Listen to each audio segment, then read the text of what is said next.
Hi, and so if you were watching last week, you will by now have fixed your homepage for any of its CRO issues. That's conversion rate optimization.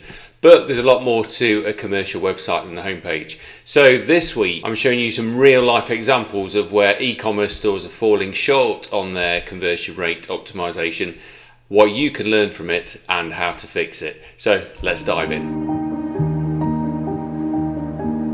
Hi, my name's Adam. I have been an SEO and CRO expert for the past decade, and this channel is all about sharing e-commerce gains through both search engine optimization, getting more visitors to your site, and conversion rate optimization, so getting more of them to buy and spend more when they are there. This week I am moving on from the homepage, which I looked at last week, and I'm going to share some examples of category pages and checkout mistakes that are quite common but are fairly easy to fix. So this first one that's on the screen now is Wish Jewellery, and this is a category page. So you'll see at the top here it says Wish Jewellery Shop Bracelets, but we come down to the page and we see earrings, and we see rings, and we see necklaces, and we see charity bracelets. We finally see bracelets, and then we finish up with anklets.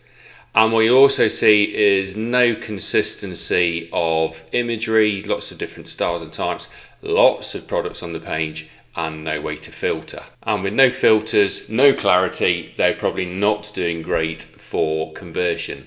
Now, if we compare that to Alex Monroe Jewellery, you'll see it's a lot cleaner. This is an earrings page. What we're getting is earrings. They're all photographed in the same style. They're very close up, very easy to see.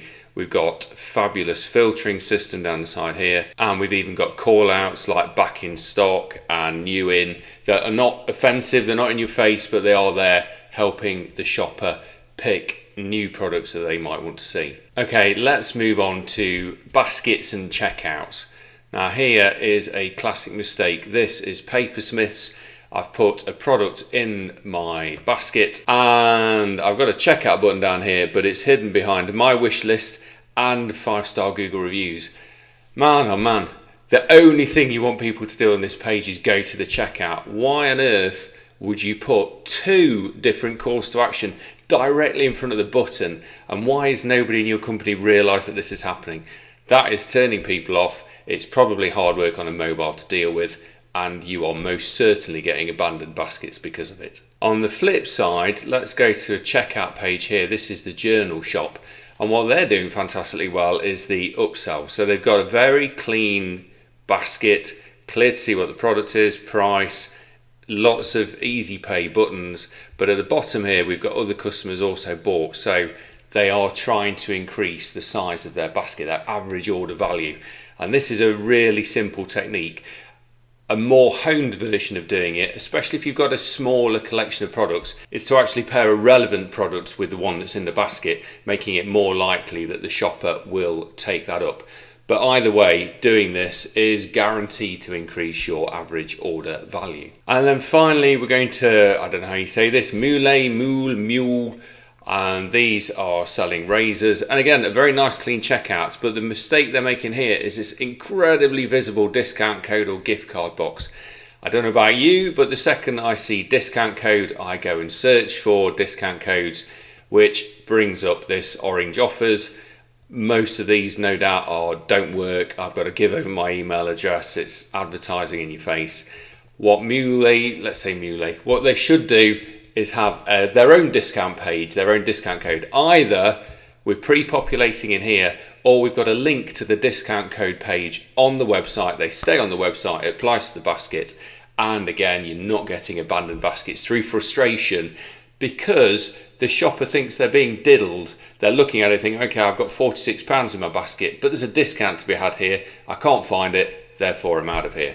So do yourself a favour, rank number 1 in Google for my brand discount code, and keep people on the page and in the basket and at the checkout and purchasing. So as you can see, fixing your homepage is a great start, but you've got to get your product pages right, your basket's got to be clean, your checkout has got to be clear. All of these will increase the proportion of people that go from being visitors to shoppers, and done well, they will increase the amount that they spend at the checkout.